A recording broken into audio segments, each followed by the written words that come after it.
بہترین دنوں کے لیے بدترین دنوں سے لڑنا پڑتا ہے۔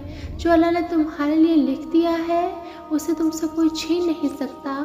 رکاوٹیں تو زندہ لوگوں کے لیے ہی ہیں، میت کے لیے تو ہر کوئی راستہ چھوڑ دیتا ہے، وہ جس کی محبت کبھی نہ ختم ہونے والی محبت ہے۔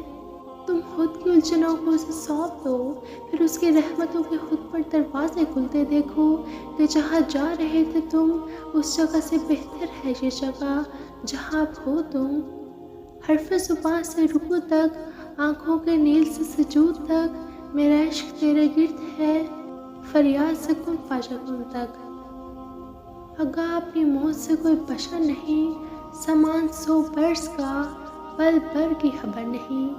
میرا رب وہ ہے جو مشرق والوں کو دیکھتا ہے تو مغرب والوں کو نہیں بھولتا، جو آسمانوں کا نظام چلاتے ہوئے سمندروں کا نظام نہیں بھولتا، جو رات کے اندھیروں میں سجدہ کرنے والوں کو دیکھتا ہے تو برائی کی محفلوں سے غافل نہیں ہوتا، جو ایسا معاف کرنے والا ہے کہ 100 سال کے گناہوں کو پل بھر میں معاف کر دیتا ہے اور پلٹ کر یہ بھی نہیں پوچھتا کہ پلٹ کر تو نہیں کرو گے۔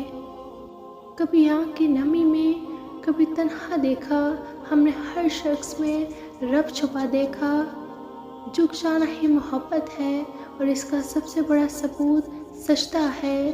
منزل سب کی اللہ ہے، محبت، غم، آزمائش یہ سب تو بس سفر کا حصہ ہے۔ کسی کو رب سے سب چاہیے اور کسی کو رب سے صرف رب چاہیے۔ ہم سچ کو پسند کرتے ہیں مگر بولتے نہیں ہیں، جھوٹ سے نفرت کرتے ہیں مگر بولتے ہیں۔ سچ سورج کی طرح سربراہ کھڑا ہوتا ہے، جھوٹ کے بعد میں چھپ نہیں پاتا، اس لیے کسی کو سچا جھوٹا کہنے سے پہلے بس ذرا صبر سے کام لے کہ بے شک اللہ بہتر انصاف کرنے والا ہے۔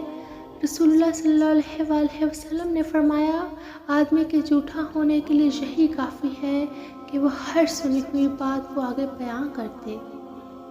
حقوق اللہ میں معافی شرط ہے اور حقوق العباد میں تلافی ضروری ہے۔ معافی اور تلافی کے بغیر والے کیس کا فیصلہ بروز قیامت ہوگا۔ اپنے کیس کا فیصلہ دنیا میں ہی کروا کے جائیں، حشر کا معاملہ بہت نازک ترین ہے۔ اللہ ناراض ہو کر روٹی نہیں چھینتا، سجدے کی توفیق چھین لیتا ہے، اور یقین مانو یہی سب سے بڑا خسارہ ہے۔ اللہ ہمیں ہر حال میں نماز پڑھنے کی توفیق عطا فرمائے، آمین۔ من کی میل کو ختم کرنے کے لیے سب سے پہلے اپنی میں کو ختم کرنا چاہیے، اور میں کو ختم کرنے کے لیے عاجز بننا ضروری ہے، اور عاجز بننے کے لیے یہ ضروری ہے کہ تم اپنی حیثیت تک بھول جاؤ تم کیا ہو، بس اتنا یاد رکھو کہ تم حق ہو، حق پر ہو، اور تمہیں حق میں جانا ہے۔ پھر غرور کس چیز کا، کیا جانو تم اس کے نور کے کس نور کو پا جاتے ہو جب پوری کائنات میں اسی ایک ہستی سے دل لگا لیتے ہو۔ آپ سجدے میں روئیں اور دعا رد ہو جائے، ایسا میرے اللہ کے ہاں ہو نہیں سکتا۔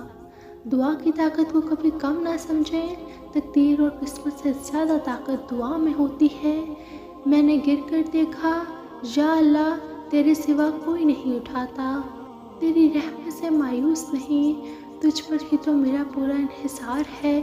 محبت کرنے والے ہزاروں ہوں، پر آخر تک تو ہی واحد سہارا ہے، تو سن لیتا ہے وہ بھی جو کوئی نہیں سنتا، تیری اسی ادا سے تو بڑا پیار ہے، تقدیروں کا رخ موڑنا تو تیرے ہاتھ میں ہے، پر تیری ایک کن پر یہ جان نثار ہے، اور اللہ کے سوا نہ کوئی تمہارا سچا دوست ہے اور نہ ہی کوئی مددگار۔